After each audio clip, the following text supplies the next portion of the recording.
MP BJP मेरा booth सबसे मजबूत अभियान में तेजी के साथ अग्रसर है। भारतीय जनता पार्टी मध्य प्रदेश ने अपने संगठनात्मक अभियान पार्ट 1 और पार्ट 2 के माध्यम से अपने संगठन को और मजबूत किया है। भोपाल में बूथ कैंपेन के आयोजन के पीछे बड़ी राजनीतिक वजह है।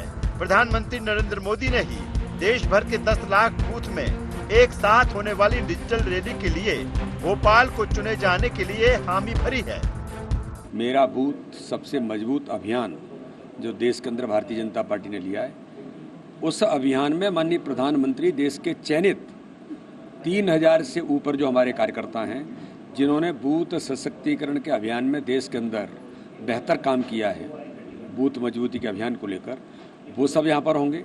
उनसे संवाद सीधा होगा माननीय प्रधानमंत्री जी का, और देश भर के 10 लाख बूथों पर माननीय प्रधानमंत्री जी भारतीय जनता पार्टी के उन सभी कार्यकर्ताओं को संबोधित करेंगे। बूथ अभियान कार्यक्रम के लिए पीएम नरेंद्र मोदी को क्यों पसंद आया भोपाल, क्या है इसकी वजह, हम आपको विस्तार से बताते हैं। मध्य प्रदेश बीजेपी ने अपने संगठनात्मक कौशल को बूथ विस्तार अभियान पार्ट 1 और पार्ट 2 के माध्यम से विस्तार दिया है। पार्ट 1 में सर्वप्रथम बूथ समितियां गठित हुई और इसके बाद उनका डिजिटलाइजेशन हुआ। पार्ट 2 में अर्थ पन्ना प्रमुख और सभी पन्ना समितियों के गठन के बाद इसके लिए बूथ विजय संकल्प अभियान प्रारंभ किया गया। त्रिदेव प्रशिक्षण वर्ग हर मंडल में आयोजित किए, जिसमें 1078 मंडल शामिल रहे। इसमें बूथ अध्यक्ष, बूथ महामंत्री व BLA इन तीनों को त्रिदेव का दर्जा देकर प्रशिक्षित किया गया है। बीजेपी ने पन्ना समिति से लेकर प्रदेश अध्यक्ष तक हर कार्यकर्ता को डिजिटलाइजेशन के जरिए जोड़ लिया है। पीएम मोदी का कार्यक्रम मन की बात का आयोजन देश भर में मध्य प्रदेश अग्रणी रहा है। मध्य प्रदेश के गृह व जेल मंत्री डॉक्टर नरोत्तम मिश्रा संगठन की उपलब्धि से उत्साहित हैं। उनका कहना है प्रदेश का संगठन अद्भुत और अकल्पनीय है। पूरे देश में डिजिटलाइजेशन में मध्य प्रदेश का संगठन सबसे मजबूत है। मध्य प्रदेश भारतीय जनता पार्टी का संगठन अद्भुत है, अनुकरणीय भी है, अकल्पनीय भी है। माननीय प्रधानमंत्री जी का भी मन की बात कार्यक्रम यहाँ सभी बूथों पर सुना जाता है। हमारे यहाँ त्रिदेव की रचना हुई, पोलिंग बूथ के प्रभारी बने, अब पोलिंग पर समिति बन गई है, और ये पोलिंग बूथ की समिति, पोलिंग प्रभारी, ये सारी पन्ना प्रभारी तक नीचे आ गया है। संगठन ग्रॉस रूट स्तर पर काफ़ी मजबूत मध्य प्रदेश के अंदर में ये सभी पोर्टल पे दर्ज हैं। और डिजिटलाइजेशन में मुझे तो लगता है कि हमारा मध्य प्रदेश नंबर 1 होगा, और काफ़ी नीचे तक डिजिटलाइजेशन हमारे यहाँ हो गया है, पन्ना पेज प्रभारी तक का हो गया है। भारतीय जनता पार्टी मिशन 2023 और 2024 पर काम कर रही है। यही कारण है कि 27 जून को पीएम नरेंद्र मोदी भोपाल के मोतीलाल नेहरू स्टेडियम से देश भर के 10 लाख बूथ में एक साथ होने वाली डिजिटल रैली को संबोधित करेंगे। श्रद्धेय कुशाभाऊ ठाकरे जी की जन्म शताब्दी पर लिया गया ये जो अभियान था, जिसमें पार्ट 1 में हमने सबसे पहले बूथ अध्यक्ष बनाए, बूथ समितियां डिजिटलाइज की, और उसके बाद फेज 2 में अर्ध पन्ना प्रभारी तक जो हमने लिए वो ठीक दिशा में चल रहा है, ये उसका प्रमाण है। आज भी देश में जो 80 लाख कुल बूथ समिति के सदस्य हैं, उसमें से 40 लाख के आसपास मध्य प्रदेश के हैं। ये दर्शाता है कि मध्य प्रदेश जो पहले भी कभी अग्रणी रहा करता था, आज भी निरंतर अग्रणी पथ पर है। बीजेपी मध्य प्रदेश संगठन की इसी मजबूती को देखकर देश के प्रधानमंत्री नरेंद्र मोदी लगातार मध्य प्रदेश को तरजीह दे रहे हैं।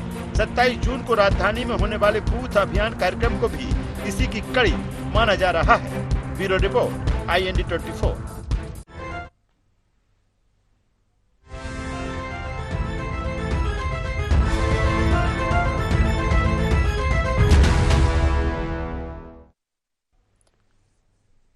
IND एनालिसिस, पीएम को भाया एमपी का बूथ मैनेजमेंट। अगर भारतीय जनता पार्टी के बूथ मैनेजमेंट की हम बात करें तो एमपी का जो बूथ मैनेजमेंट है, या फिर जिस तरह से मध्य प्रदेश जनता पार्टी अपने संगठनात्मक स्तर पर आगे बढ़ी है, उसकी धमक और खनक पूरे देश में है। और यही कारण है कि जब बात आती है मेरा बूथ सबसे मजबूत अभियान की, तो उसके लिए एमपी की धरा को, एमपी की राजधानी को चुना जाता है। पीएम नरेंद्र मोदी 27 जून को इस अभियान को हरी झंडी दिखाने वाले हैं। आज इसी को लेकर हम चर्चा करेंगे, बातचीत करेंगे। और जिस तरह से अगर हम भारतीय जनता पार्टी की बात करें, कांग्रेस के संगठन अगर हम बात की जाए, ये बात आती है कि जिस स्तर पर भारतीय जनता पार्टी का संगठन मजबूत है उस स्तर पर कांग्रेस का संगठन नहीं है। अंतर भी है कि एक कैडर बेस्ड पार्टी है, एक मास पार्टी है। आज इसी पर चर्चा करेंगे, बातचीत करेंगे। चर्चा शुरू करें उससे पहले जो मेहमान हमारे साथ इस चर्चा में जुड़ रहे हैं उनका परिचय करा देते हैं, तारुफ करा देते हैं, फिर इस चर्चा को हम आगे बढ़ाएंगे। हमारे साथ में हैं ब्रजगोपाल लोहिया साहब, प्रदेश प्रवक्ता हैं, वरिष्ठ नेता हैं भारतीय जनता पार्टी के। स्वागत करता हूं लोहिया साहब आपका। हमारे साथ में है कांग्रेस के युवा नेता और प्रवक्ता डॉक्टर रोहित नायक जी। रोहित जी आपका भी स्वागत करता हूं। और थोड़ी ही देर में वरिष्ठ पत्रकार आशीष दुबे साहब भी हमसे जुड़ेंगे। सबसे पहले ब्रजगोपाल लोहिया साहब आपके पास में आता हूं। जिस तरह से जब अगर बूथ मैनेजमेंट की बात आती है और बूथ मैनेजमेंट के कीर्तिमान की बात आती है, जिस तरह से आपका संगठन, प्रदेश का संगठन भी कहता है कि तकरीबन 80 लाख जो सदस्य हैं उसमें से 40 एमपी से ही है, यही ताकत है जो आपको आगे बनाएगी 2023 और 24 में? नहीं, देखिए राजेश जी, संगठन की दृष्टि से अगर कहें तो मध्य प्रदेश हमेशा से जनसंघ के जमाने से नंबर 1 पर रहा है और उसके वास्तविक कारण भी हैं। संगठन के बहुत कुशल शिल्पी और महान दार्शनिक नेता आदरणीय कुशाभाऊ ठाकरे जी मध्य प्रदेश की धरती से थे। आदरणीय प्यारेलाल खंडेलवाल जी, आदरणीय सुंदरलाल पटवा जी, आदरणीय कैलाश जोशी जी, आदरणीय राजमाता सिंधिया जी। तो संगठन की दृष्टि से हम आगे रहे और नए नए प्रयोग मध्य प्रदेश में भारतीय जनता पार्टी के संगठन में हुए। उसमें से मगर सबसे अद्भुत प्रयोग जो हुआ वो प्रयोग है माननीय वीडी शर्मा जी की अध्यक्षता में जो हमने बूथ समितियों का गठन किया और उसको डिजिटलाइजेशन करने का काम किया। केवल इतना ही नहीं है कि हमने वहां बूथ पर अध्यक्ष बनाया है, उसका पूरा डेटा आज भारतीय जनता पार्टी के किसी भी पदाधिकारी के मोबाइल पर खुल जाता है। उसको केवल विधानसभा का क्रमांक और बूथ का क्रमांक डालना है, उसके पास खुल जाएगा। केवल विधानसभा में भी हमने बूथ विस्तारक जो अभियान चलाया था उसके विधानसभा स्तर के प्रभारी बनाए, मंडल स्तर के प्रभारी बनाए, हर बूथ पर टीम खड़ी की। और आपने 2-3 लोग 4 लोगों को छोड़ दिया है इसमें। हमने बूथ का अध्यक्ष बनाया, महामंत्री बनाया, बीएलए बनाया, उसके साथ साथ पन्ना प्रमुख बनाया और पन्ना समिति भी बनाई। जहां जहां हो सकता था संभव वहां एक से ज्यादा कार्यकर्ताओं की हमने समिति बनाई। एक काम हमने और किया है, माननीय प्रधानमंत्री जी की जो मन की बात होती है उसका भी एक प्रभारी हर बूथ पर है कि वो प्रधानमंत्री जी की मन की बात को कार्यकर्ताओं तक सुनवाने का काम करेगा। दूसरी बात, जो कार्यक्रम होते हैं, जो 6 कार्यक्रम निर्धारित है भारतीय जनता पार्टी के वर्ष में हर बूथ पर होना है, उन 6 कार्यक्रमों का भी एक प्रभारी हर बूथ पर भारतीय जनता पार्टी नियुक्त करने में सफल रही है। उसके अलावा जो जन कल्याणकारी योजनाएं माननीय मुख्यमंत्री जी की, प्रधानमंत्री जी की, उनको भी हमने हर बूथ पर एक प्रभारी बनाया है। और इस बूथ के कारण ही हम ये मानते हैं कि 2 नारे भारतीय जनता पार्टी में दिए जाते हैं हमेशा, मेरा बूथ सबसे मजबूत, और दूसरा नारा होता है बूथ जीता तो चुनाव जीता। आज ऐसी बहुत सारी स्थितियां हैं कि राजनीति में लोग बात दिल्ली की करते हैं, भोपाल की करते हैं, परंतु खुद के बूथ की स्थिति कमजोर होती है। इसलिए हमने ये सुनिश्चित किया है कि सबसे पहले हर नेता और कार्यकर्ता ये जिम्मेवारी रखे कि उसके जीत पर भारतीय जनता पार्टी की जीत सुनिश्चित हो। और यदि हम हर बूथ को जीतते हैं, जो लक्ष्य माननीय प्रदेश अध्यक्ष जी ने, राष्ट्रीय अध्यक्ष जी ने हमें दिया है कि हम हर बूथ पर 51% वोट हासिल करने का प्रयत्न करेंगे। और जब हम 51% से हर बूथ जीतेंगे तो निश्चित है कि हम तो नगर परिषद भी जीतेंगे, जिला पंचायत भी जीतेंगे, जनपद भी जीतेंगे, विधानसभा भी जीतेंगे और लोकसभा भी जीतेंगे। परंतु केवल जीतने के लिए। लेकिन लोहिया साहब, 2018 में भी यही स्थिति थी।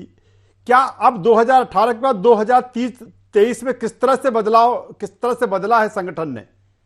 जी नहीं, देखिए संगठन में बहुत सारे बदलाव आए हैं 2018 के बाद और 2018 के पहले। 40 साल से कम उम्र के व्यक्ति को मंडल अध्यक्ष बनाना है, 50 साल से कम उम्र के व्यक्ति को जिला अध्यक्ष बनाना है। ये अभूतपूर्व निर्णय है युवाओं को राजनीति में आगे लाने के लिए, जो वर्तमान में हुआ, और उस पर हमने सख्ती के साथ पालन किया। और इसीलिए भारतीय जनता पार्टी में निरंतर नेतृत्व विकसित होता रहता है, निरंतर नेतृत्व विकसित किया जा रहा है। डॉक्टर रोहित नायक जी के पास में आता हूं।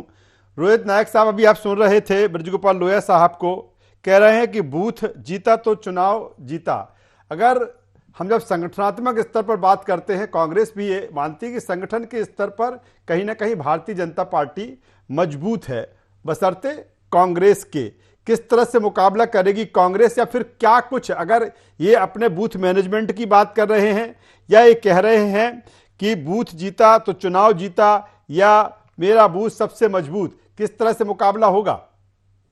राजेश जी, यदि हम इनके संगठन की बात करें, देखिए कोई पार्टी होती है अपने संगठन को मजबूत करने की दिशा में जो प्रयास होते हैं वो करने का प्रयास करते हैं, लेकिन जो ब्रजगोपाल लोहिया जी ने जहां से बात शुरू करी कि एक बहुत बेहतरीन एक्सपेरिमेंट भाजपा ने किया और कई सारे दिग्गज नेताओं के उन्होंने नाम लिए, आप बताइए उन सारे दिग्गज नेताओं को आज की तारीख में जो भी जिस भी स्थिति में है उनको तो आपने घर बिठाल दिया है, तो आप आज की तारीख में उनसे क्या आप अपेक्षा करते हैं कि वो मतलब आपको उनको घर बिठाल रहे हैं, आप कह रहे हैं हम एक्सपेरिमेंट कर रहे हैं। मुझे लगता है वही सबसे अमेजिंग एक्सपेरिमेंट था कि आपने सारे वरिष्ठ नेताओं को घर बिठाल दिया क्योंकि कुछ चंद लोगों को पार्टी में अपनी जगह चाहिए थी। दूसरी चीज ये कि अगर संगठनात्मक रूप से अपने आप को मजबूत कर भी नहीं राजेश जी, तो इससे आम जनता को क्या फायदा हो रहा है?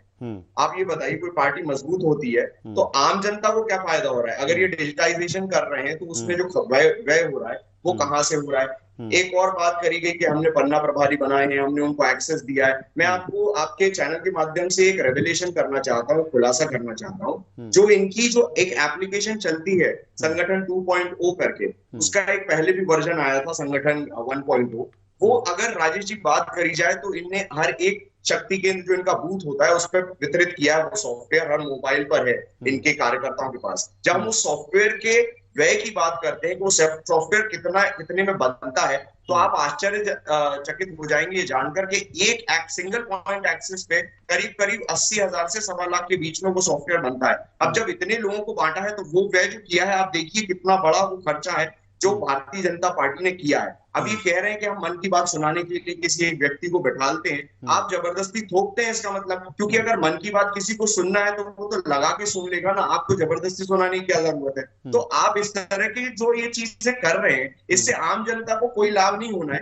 ये अपने संगठन को मजबूत करने, इनकी पार्टी है तो अपनी पार्टी में कुछ भी काम कर सकते हैं। एक बात और जो बहुत महत्वपूर्ण है समझने की, उस बात को अपन यदि दूरदृष्टि से देखें, अब बताइए कह रहे हैं कि हमने इसको त्रिदेव की जो है त्रिदेव की संज्ञा दी है। अब त्रिदेव की संज्ञा तो एक और चीज को दी थी, शिव विष्णु की जोड़ी को दी थी, उसमें गोपाल गोविंद भी घुसे थे। वो त्रिदेव की जो संज्ञा इन्होंने दी थी, आज की तारीख में पार्टी जो है शीर्ष नेतृत्व के पार्ट पे सबसे ज्यादा सफर कर रही है भाजपा, और वहां पर अंतःकल है। अब उस त्रिदेव को माने कि इस त्रिदेव को माने, कौन से त्रिदेव को पूजेंगे ये मैं नहीं जानता। हम अपने संगठन पे काम कर रहे हैं, लेकिन हमारे पास पार्टी में इतना पैसा नहीं है। आज की तारीख में भाजपा मध्य प्रदेश और भारत में सबसे ज्यादा रिच पार्टी है। अगर इनका पॉलिटिकल ऑडिट देखा जाए तो इनके पास अकेले 70% पैसा है जो सारी 7 राष्ट्रीय पार्टी और 44 रीजनल पार्टीज को मिलाकर है, उसका 70% पैसा भाजपा के पास है। और इसमें करीब 5,000 करोड़ रुपए ये समावेशित रूप से दिखता है ये फंड, और जो इनने पब्लिक ऑडिट में दिखाया है। और 1,000 करोड़ रुपए इसमें पीएम केयर्स का इंक्लूडेड नहीं है राजेश जी, वो पब्लिक डोमेन से बाहर है। मतलब 5,000 करोड़ प्लस 1,000 करोड़, 6,000 करोड़ का फंड इनके पास है। जो दूसरी सबसे ज्यादा शक्तिशाली या बोले वित्तीय रूप से शक्तिशाली पार्टी है वो कांग्रेस, उसका 500 करोड़ रुपए का बजट है। चलिए डॉक्टर रोहित नायक जी, दोबारा आपके पास में आता हूं, लोहिया साहब के पास में आऊंगा। और उससे पहले वरिष्ठ पत्रकार आशीष दुबे साहब हमसे जुड़ गए हैं। आशीष जी, स्वागत है आपका। और सीधा सा सवाल, जिस तरह से हम चर्चा कर रहे हैं आज IND एनालिसिस में कि पीएम को जिस तरह से MP का जो बूथ मैनेजमेंट है या जो संगठन है वो भाया है, और यही कारण है कि इसी धरती से मध्य प्रदेश की राजधानी भोपाल से वो 10 लाख जो बूथ सदस्य हैं उनको संबोधित करेंगे। किस रूप में देखा जाए इसे? देखिए, पूरी जो एक्सरसाइज है संगठन के लिए ही है। उनका जो दौरा है बेसिकली वो इसी के लिए, भोपाल का दौरा इसीलिए डिजाइन भी किया गया है। और मध्य प्रदेश से इसलिए किया जा रहा है, मध्य प्रदेश में चुनाव है और चुनाव टफ है, ये बात हाईकमान भी समझता है। इसलिए मध्य प्रदेश के जो करीब 2 या 2,500 इनके जो सेलेक्टेड बूथ के कार्यकर्ता हैं, जो जिनको मास्टर ट्रेनर्स भी कह सकते हैं, वो बुलाए गए हैं। तो ये माहौल बनाने की पूरी कोशिश खासतौर पर संगठन के अंदर, क्योंकि मध्य प्रदेश में एक मजबूत संगठन होने के बावजूद भी पिछले कुछ दिनों से संगठन के अंदर कुछ खदबदाहट सी देखी गई। कुछ इस तरह के सुर उभरे हैं कि लोगों को ऐसा लगता है, और एक सत्ता में जब पार्टी लंबे समय चलती है तो इस तरह की चीजें बहुत स्वाभाविक रूप से आती हैं। तो इन सबको समझ के, इन सबका इलाज करने के लिए, इन सबकी रेमेडी के लिए ये पूरा बूथ मैनेजमेंट और बूथ कार्यकर्ताओं का संबोधन मध्य प्रदेश से पूरे देश में किया जा रहा है। तकरीबन 500 के आसपास लोकसभा सीटें हैं जिसके कार्यकर्ता बूथ मैनेजमेंट के जो उस दिन वर्चुअल संवाद में भी जुड़ेंगे। तो ये एक ऐसी ड्रिल है जिसके तहत मध्य प्रदेश की सारी लोकसभा सीटों के साथ विधानसभा चुनाव के लिए भी एक माहौल बनाने में आसानी होगी संगठन के लिए। दूसरी बात ये है कि देखिए, ये जो माइक्रो मैनेजमेंट जो प्लान तैयार किया गया है मध्य प्रदेश के लिए, बूथ के लिए खासतौर पर, तो वो मध्य प्रदेश में किया जा रहा है बारीकी से, सही बात है, लेकिन ये मुख्य ईजाद गुजरात की है। ये गुजरात से शुरू हुआ था, ये पन्ना प्रयोग, जिसको लगातार जो है इस तरह से आगे बढ़ाया गया। वहां पन्ना प्रयोग शुरू हुआ, फिर एक पन्ने पे 2 प्रभारी बनाए गए और ये बहुत ही वहां पे मजबूत हुआ। और इस प्रयोग की सबसे बड़ी सफलता हाल के जो विधानसभा चुनाव गुजरात के उसमें देखी गई। इसके पहले भी वो आजमाया गया और ये लगातार उसको इम्प्रोवाइज किया जा रहा है। तो गुजरात का ये जो मॉडल है, इसको मध्य प्रदेश ने संगठन ने अपने हिसाब से और बेहतर बनाने की कोशिश की है। तो ये पूरी चीजें वो हैं, और जो वो यहाँ पर आकर के संबोधन करेंगे उसका मेन जो मकसद है। आशीष दुबे साहब, जब बात भारतीय जनता पार्टी के संगठन की होती है तो फिर कांग्रेस की भी बात होती है। क्या अंतर बेसिक देखा जाए, अगर संगठनात्मक दृष्टि से देखें तो भारतीय जनता पार्टी का जो संगठन है मजबूत दिखता है कांग्रेस के अपेक्षा अगर देखा जाए तो? निश्चित तौर पे भाजपा का संगठन मजबूत दिखता है और अपेक्षाकृत अनुशासित भी दिखता है कांग्रेस से। लेकिन देखिए, संगठन और कांग्रेस का संगठन नहीं है। कांग्रेस हमेशा एक मास बेस्ड पार्टी रही है, वो सब एकजुट होकर लड़ते हैं, उसमें अलग अलग गुट होते हैं, लेकिन वो गुट चुनाव के लिए कभी एक हो जाते हैं, कभी ज्यादा लड़ते हैं तो सत्ता से दूर हो जाते हैं। लेकिन आप देखिए, ये इन दोनों पार्टियों की विशेषता है। कांग्रेस अपने उसी पैटर्न पर चुनाव लड़ती है, चुनाव जीतती भी है और चुनाव हारती भी है। वो इसी पैटर्न से सत्ता में भी आती है और सत्ता से बाहर भी जाती है। और भाजपा के साथ भी यही है कि भाजपा अपने कैडर मैनेजमेंट के रूप में सत्ता में आती है। चलिए, कैडर सबसे मजबूत यही, जिस तरह से Bharatiya Janata party cadre based party है। लोया साहब के पास में आऊंगा। लोया साहब, ठीक है, एक आपके संगठनात्मक स्तर पर देखें तो लगातार जिस तरह से उसका विस्तार हो रहा है, लेकिन इसको संभालना भी आपके लिए एक चुनौती से कम नहीं, क्योंकि जिस तरह से आशीष दुबे साहब भी कह रहे थे कि इतना बड़ा संगठन होने के बावजूद भी तमाम सारी जो चीजें दिखती हैं, तमाम सारे जो अंतर्विरोध दिखते हैं, ये भी एक चुनौती से कम नहीं है। नहीं, बिल्कुल ठीक बात कह रहे हैं राजेश जी। मैं इस बात को स्वीकार करता हूँ कि जहां विचार होते हैं, विचारधारा होती है, वहीं वैचारिक टकराव भी होता है। और वैचारिक टकराव वही संभव है जहां विचारधारा के लिए समर्पित कार्य करता है। कभी ऐसा नहीं होगा जब व्यक्ति और परिवार के प्रति अगर कोई समर्पित है तो वहां टकराव की कोई संभावना नहीं। 3-4 बातें हैं। रोहित नायक जी को मैं बड़े गौर से सुनता था। उन्होंने एक विषय अपने संगठन के बारे में एक शब्द नहीं बोला। हमारे संगठन से इत्तेफाक रख रहे थे वो। मैं आपको रोहित जी एक बात बताना चाहता हूँ। माननीय कमलनाथ जी आपके नेता है, प्रदेश अध्यक्ष मध्य प्रदेश के पूर्व मुख्यमंत्री है, वरिष्ठ कांग्रेस के नेता है।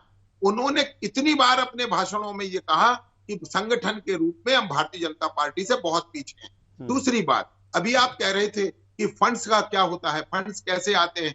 भारतीय जनता पार्टी का प्रत्येक कार्यकर्ता आजीवन सहयोग निधि देता है 1000 रुपए प्रति वर्ष। और 1000 रुपए प्रति वर्ष आजीवन का मतलब ये नहीं हुआ कि एक बार देगा तो आजीवन चलेगा, नहीं। वो उसके साथ ये संकल्प करता है कि ये मैं आजीवन दूंगा।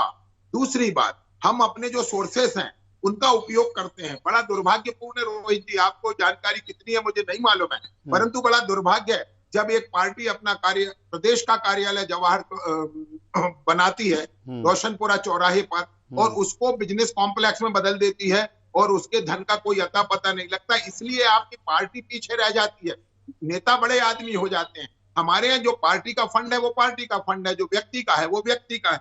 तीसरी बात जो आपने आज विशेष कहा था कि माननीय प्रधानमंत्री जी ने चुना है, ये भारतीय जनता पार्टी मध्य प्रदेश के संगठन के लिए गौरव की बात है कि प्रधानमंत्री ने देश भर के कार्यकर्ताओं को संबोधित करने के लिए मध्य प्रदेश का भोपाल चुना और वहां 2500 कार्यकर्ताओं के साथ वो सीधा संवाद करेंगे और 10 लाख कार्यकर्ता ऑनलाइन उनके साथ जुड़ रहे हैं।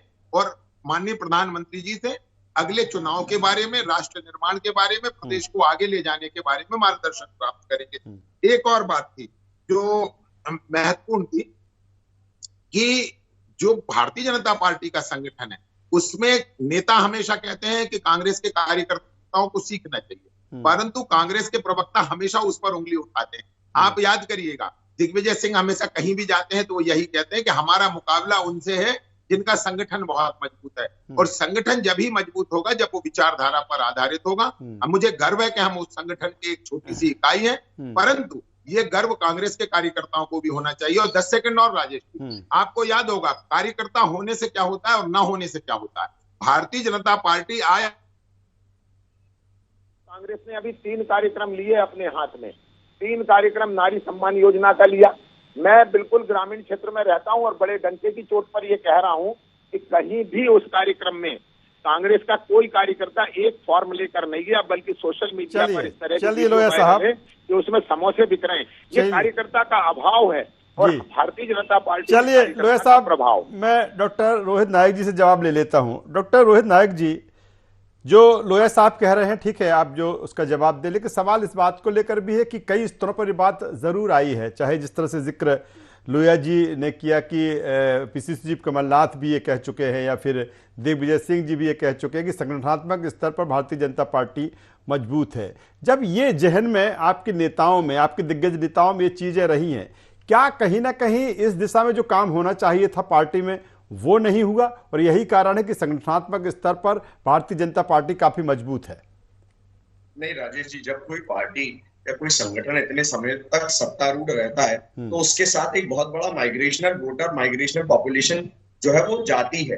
कई लोग ऐसे होते हैं जो दृढ़ता से किसी एक पार्टी की विचारधारा के साथ नहीं होते, और ये बात स्पष्ट है। जो भी इलेक्टोरल पॉलिटिक्स में होगा वो ये जानता है, समझता है कि सारे जो कार्यकर्ता होते हैं वो आर्डेंट कार्यकर्ता नहीं होते, वो दृढ़ निश्चयी कार्यकर्ता नहीं होते। सारे मैं बोल रहा हूँ 100% दृढ़ निश्चयी कार्यकर्ता नहीं होते। जब सत्ता किसी पार्टी के पास आती है तो बहुत सारे ऐसे कार्यकर्ता होते हैं, आम जनमानस के लोग होते हैं जो माइग्रेट करते हैं। अब अगर देखा जाए कि जितने समय से भाजपा यहाँ पे सत्तारूढ़ है, जो बच्चा पैदा नहीं हुआ था वो बच्चा 18 वर्ष का हो गया, 18 साल से सत्तारूढ़ है यहाँ पर। तो इतने लंबे समय में डेफिनेटली ये होता है कि बहुत सारे कार्यकर्ता नए जुड़ते हैं, बहुत सारे संगठनात्मक बदलाव होते हैं, और वही जो फायदा है वो भाजपा को मिलता है। हमारे नेता जो ये कहते आए हैं कि भाजपा मजबूत है, वो इसका मतलब ये नहीं है कि कांग्रेस कमजोर है, लेकिन अपने प्रतिस्पर्धा में अपने प्रतिस्पर्धी को जानना बहुत आवश्यक होता है, और इस बात को एक्सेप्ट करना कोई बुराई नहीं है कि हमें और काम करना है। आप अगर अपने संगठन में काम कर रहे हैं तो हम भी अपने संगठन में काम कर रहे हैं। चलिए, बेहतर बात डॉक्टर रोहित कर रहे हैं। और फिर मैं ये कहूंगा कि अगर Bharatiya Janata party cadre based party है तो कांग्रेस 10 सेकंड मास बेस है। वक्त कम है लोया साहब, मैं आशीष दुबे साहब से छोटा सा कमेंट से ले लेता हूँ। आशीष दुबे साहब, अगर जी, मैं केवल इतना कहना चाहता हूँ कि आपके 6 जिला अध्यक्ष की नियुक्ति नहीं है मध्य प्रदेश कांग्रेस कमेटी के, और दूसरी बात एनएसयूआई की पूरे प्रदेश में कहीं कोई जिला अध्यक्ष नियुक्त नहीं हो रहा। आशीष दुबे साहब, हम बात जब पीएम नरेंद्र मोदी के एमपी दौरे की कर रहे हैं और जिस तरह से देखे पिछला 1 साल पर नजर डाले तो सबसे ज्यादा दौरे, मुझे लगता है कि कोई ऐसा पहला देश का प्रधानमंत्री होगा कि 1 साल में इतने दौरे उसके एमपी में हो रहे हैं। क्या यही वजह है कि संगठन बेहतर काम कर रहा है? ये भी केंद्र की नजर में है, पीएम मोदी की नजर में है? देखिए, दोनों चीजें मानी जा सकती है कि संगठन को मोबिलाइज करने के लिए, संगठन को एकजुट रखने के लिए भी हाईकमान इस तरह के दौरे करता है। और हम इसको ये भी देख सकते हैं कि जब उत्तर प्रदेश के चुनाव हुए थे, जिसको बहुत चुनौतीपूर्ण कहा गया था पिछले 1.5 साल पहले, तो उस वक्त भी प्रधानमंत्री ने बहुत दौरे किए थे वहां पे।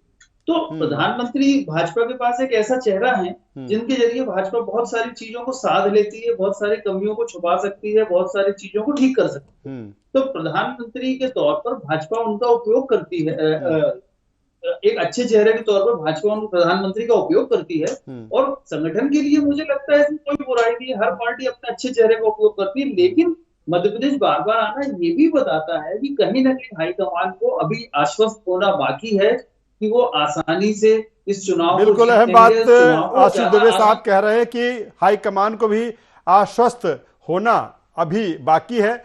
क्या ये बेहतर संगठन काम कर रहा है, इस वजह से पीएम नरेंद्र मोदी बार बार आ रहे हैं, या केंद्रीय नेतृत्व आ रहा है, या उसको कुछ लगता है कि यहां रहकर हम बहुत कुछ बेहतर कर सकते हैं क्योंकि 23 में भी उसको चुनाव में जाना है, 24 में भी जाना है?